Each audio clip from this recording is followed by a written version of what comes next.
Assalamualaikum warahmatullahi wabarakatuh. Waalaikumsalam warahmatullahi wabarakatuh. Ya, bagaimana kabar teman-teman? Alhamdulillah ya. Alhamdulillah ya. Perkenalkan, nama saya Muhammad Iskandar Sugandi. Saya di sini akan memberikan materi tentang tohara. Nama saya berasal dari Cirebon Kafir Dramaga. Saya ini orang USA ya. Orang sudah asli.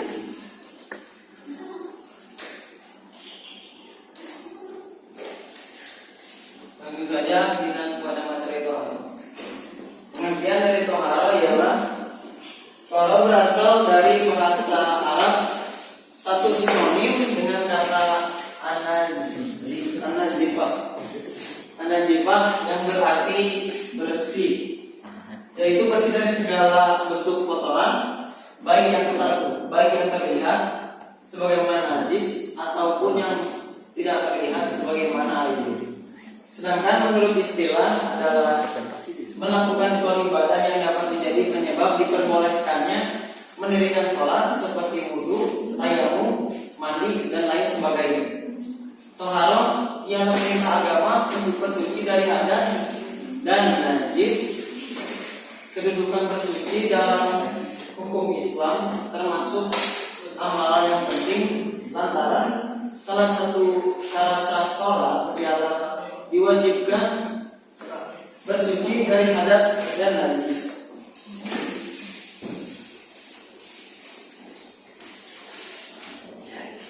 Pengertian ritual selanjutnya ialah lanjut. Alat untuk bertaharah yaitu air, debu, alat penyamar dan batu istinja. Alat-alat taharah ini menurut pendapat ulama mazhab Syafi'i, sementara menurut pendapat ulama mazhab Hanafi, mengeringkan cahaya matahari atau udara juga merupakan salah satu jenis alat bersuci. Berikut ini ialah uraian. Yang pertama, air. Air terbagi menjadi 4, yaitu air suci, mensucikan dan tidak makruh digunakan. Tahir, mutahhir, ghairun mahruh, istimakruh. Pada anggota tubuh atau disebut juga dengan air yang mutlak.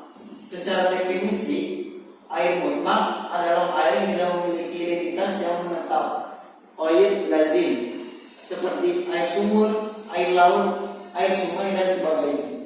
Ini mengecualikan seperti air teh. Jika dipindah kemanapun, tempatnya akan selalu disebut dengan air teh. Macam-macam air yang mutlak yang bisa dipakai untuk bersuci ada 7, yaitu air hujan, air laut, air sungai,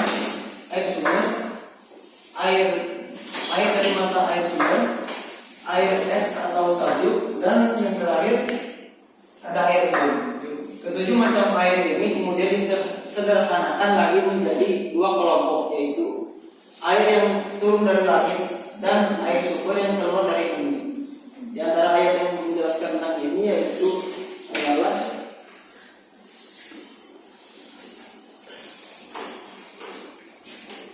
tolong dibacakan kepada saudari ini, siapa namanya?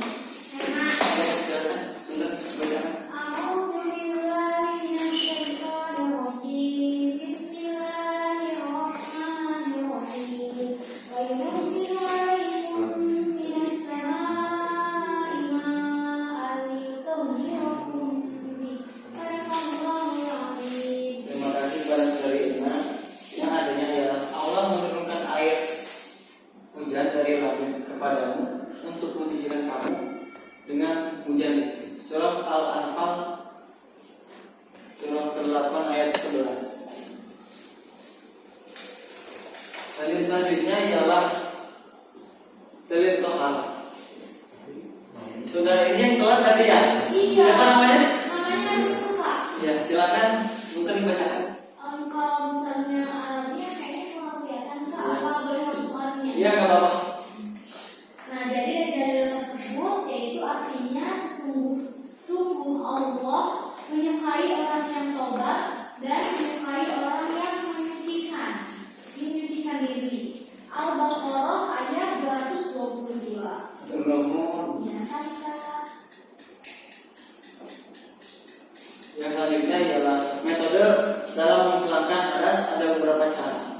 agar hadas kita bisa hilang diantaranya yaitu melalui wudu, mandi, dan tayamum.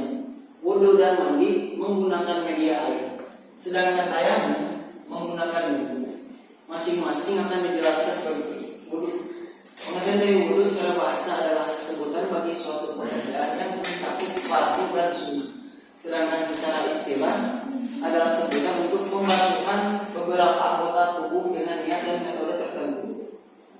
Mandi menurut bahasa yaitu mengalirkan air pada sesuatu secara mutlak atau keseluruhan. Sedangkan pengertian mandi menurut istilah ahli fikih ialah mengalirkan airnya pada seluruh badan dengan niat tertentu. Tayamum secara bahasa berarti kesengajaan. Sementara menurut syarah yaitu mendatangkan debu yang suci sampai ke wajah dan kedua tangan sebagai ganti wudu. Mandi atau membasuh anggota dengan syarat-syarat tertentu. Metode menghilangkan najis. Najis secara bahasa berarti sesuatu yang menjijikan. Sedangkan menurut istilah ahli fikih, najis adalah setiap benda yang haram memperolehnya, dimakan maupun diminum. Secara mutlak dalam keadaan leluasa serta mudah untuk membedakannya, keharamannya bukan karena kehormatan suatu benda, menjijikan dan berbahaya terhadap tubuh dan akal.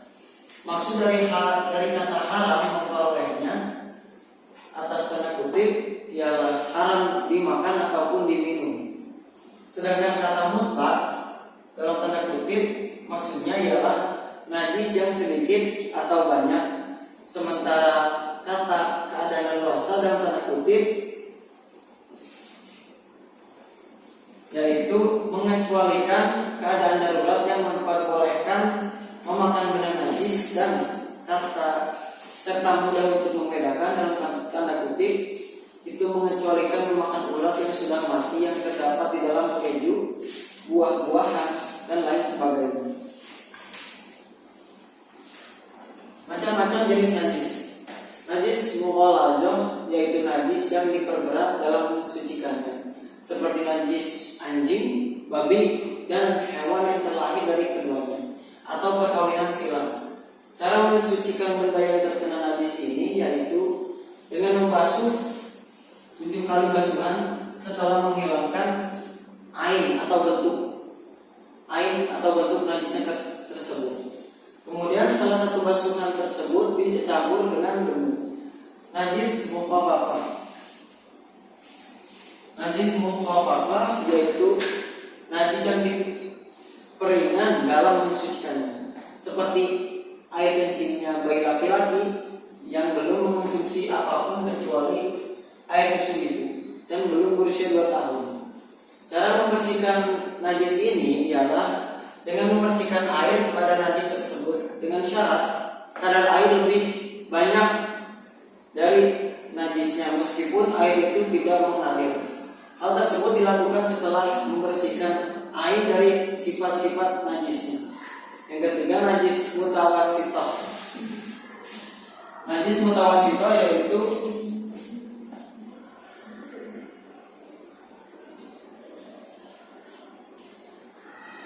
najis yang kalian sebutkan di atas, seperti kotoran hewan dan lain sebagainya. Najis ini terbagi menjadi dua bagian, yaitu najis hukmiyah. Hukmiyah ini najis yang tidak terdapat bau, bentuk ataupun rasa. Cara mensucikan najis hukmiyah ini cukup dengan mengalirkan air di atasnya. Yang kedua, najis ainiyah.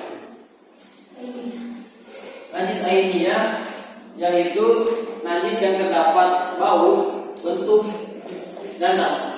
Cara mensucikan najis ini ialah menghilangkan bentuk ain najisnya terlebih dahulu. Kemudian dilanjutkan dengan membasuhnya sampai hilang sifat-sifatnya. Syarat rukun taharah.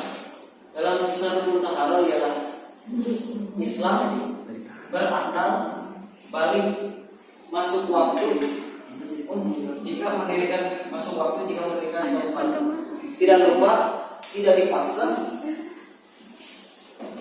Untuk perempuan berhenti darah haid dan nifas.